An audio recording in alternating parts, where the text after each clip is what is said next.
Noong May 25, 2018, makakaharap ni Naoya Inoue ang British two-time Bantamweight World Champion.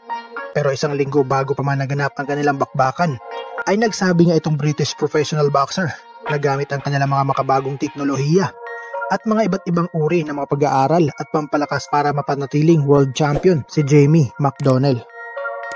At nasa kanya na nga daw umano ang lahat ng mga advantages, tangkad, haba ng galamay, experience at ang mga makabagong equipment. Dahil nga daw umano dito ay kayang-kaya niyang durugin ang maliit na batang si Naoya Inoue. Kitang-kita talaga ang advantage ni McDonnell pagdating sa tangkad.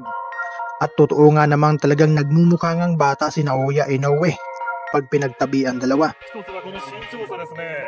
Ang ating video ngayon mga boss. Kaya kung ngayon ka palang napadpad sa ating munting channel, mas maganda kung nakasubscribe ka na para lagi kang ma-notify sa ating mga bagong uploads. Maraming salamat sa inyong walang sawang suporta. Mabuhay, ingat po, and God bless!